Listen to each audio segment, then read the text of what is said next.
Souvenons-nous de Galates 5,17, car la chair a des désirs contraires à ceux de l'esprit, et l'esprit en a de contraires à ceux de la chair. Ils sont opposés entre eux, afin que vous ne fassiez point ce que vous voudriez. Puis lisons les versets 19, 20, 21. Or les œuvres de la chair sont manifestes. Ce sont l'adultère, l'impudicité, l'impureté, la dissolution, l'idolâtrie, la magie, les inimitiés, les querelles, la jalousie, les animosités, les disputes, les divisions, les sectes, l'envie, les meurtres, l'ivrognerie, les excès de table et les choses semblables. Je vous dis d'avance, comme je l'ai déjà dit, que ceux qui commettent de telles choses n'hériteront point le royaume de Dieu. Notre obéissance aussi est incomplète si nous ne détruisons pas de telles choses.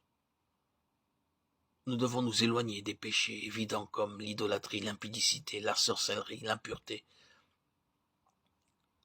Mais avons-nous détruit la jalousie, l'envie, la haine, la médisance? Péchés qui ne sont ni évidents ni apparents. Nous pouvons paraître comme des chrétiens obéissants et tout le reste du temps être coupables d'une obéissance incomplète au Seigneur. Mais les bêlements de la haine, les bêlements de la jalousie, de l'envie que nous n'avons pas rejetés, s'entendent encore. Le Saint-Esprit de Dieu a placé cela à la même place que l'idolâtrie et la sorcellerie. Je pense que vous commencez à voir que notre attitude en cela, notre faillite à vaincre dans ces domaines, ont des conséquences désastreuses.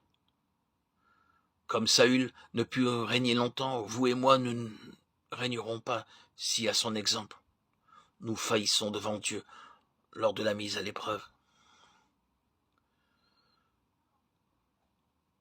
Les demandes de Christ sont prodigieuses en raison de la disposition abondante qu'il a placée en nous. Cette disposition abondante est Christ en nous, l'espérance de la gloire. Dieu ne moissonne pas là où il n'a pas semé. Étant venu habiter en nous, Dieu dit, non pas votre force, mais par mon esprit. C'est pourquoi la parole de Dieu dit, si vous détruisez par l'esprit les œuvres de la chair, vous vivrez. Tous ceux qui sont conduits par l'esprit de Dieu sont les fils de Dieu. Nous avons à nous examiner nous-mêmes pour voir quelle est la nature de notre obéissance. Sommes-nous des gens qui tremblons à la parole de Dieu? Sommes-nous prêts à obéir dans tous les domaines que le Saint-Esprit nous montre aujourd'hui?